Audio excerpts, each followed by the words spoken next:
வேலைவாய்ப்பிற்காக ஜோர்தான் சென்ற கெக்கிராவை பகுதியைச் சேர்ந்த யுவதியொருவர் அந்நாட்டில் உயிரிழந்துள்ளார். குறித்த யுவதி உயிரிழந்தமை குறித்த தகவல் கடந்த 28ஆம் தேதி ஜோர்தானுக்கான இலங்கை தூதுவராலயத்தினால் தமக்கு அறிவிக்கப்பட்டதாக வெளிநாட்டு வேலைவாய்ப்பு பணியகம் தெரிவித்துள்ளது. எவ்வாறாயினும் உயிரிழந்த யுவதியின் சடலம் இதுவரை இலங்கைக்கு கொண்டுவரப்படவில்லை. கெக்கிராவை கிரிமெட்டியாவ பகுதியைச் சேர்ந்தவர் லக்மாலி சுபானி கருணாரத்ன. 2 பிள்ளைகளை கொண்ட குடும்பத்தில் இவர் மூத்த பிள்ளை.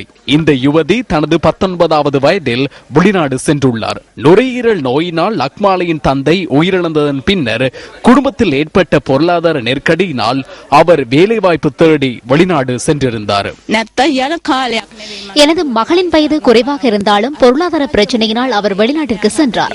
அவரது தந்தை இருந்திருப்பாரானால் அவர் வெளிநாட்டிற்கு சென்றிருக்க வேண்டிய தேவை இருந்திருக்காது. என்னை வாழ வைக்க வேண்டும் என்பதற்காகவே அவர் வெளிநாடு சென்றிருந்தார். லக்மாலி சுபானி கருணாரத்ன 2007ஆம் ஆண்டு பிப்ரவரி மாதம் 15ஆம் தேதி யோர்தான் நோக்கி பயணித்திருந்தார்.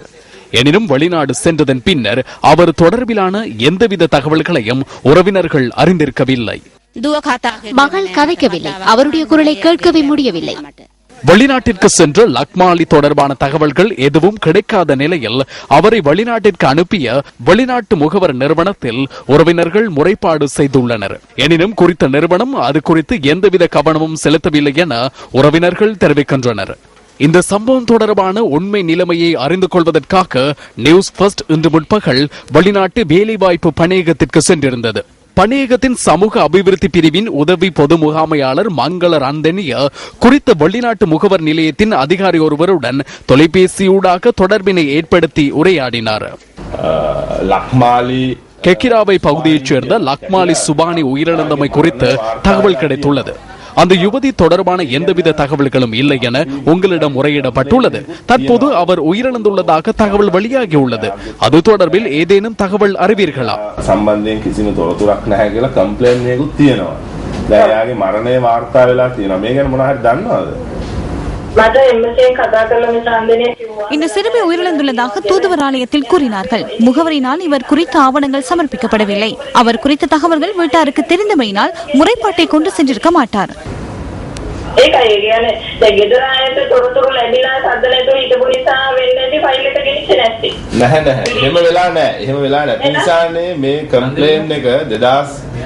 இல்லை இல்லை, அப்படி ஒன்றும் இடம்பெறவில்லை. 2009, 2011, 2012ஆம் ஆண்டுகளில் தொடர்ச்சியாக முறைப்பாடுகளை செய்துள்ளார். நிறுவனத்திற்கு எதிராக நாம் தொடர்ச்சியாக விசாரணை நடத்துவோம். பதிவு செய்யப்பட்ட நிறுவனம் என்ற ரீதியில் நீங்கள் அறிவீர்கள். அந்த நிறுவனம் தொடர்பான தகவல்களை நாம் சேகரித்து வருகின்றோம். දැනුත් තියෙනවානේ. දැන් අන්තිම අප්ඩේට් එක තියෙන 2012 7/24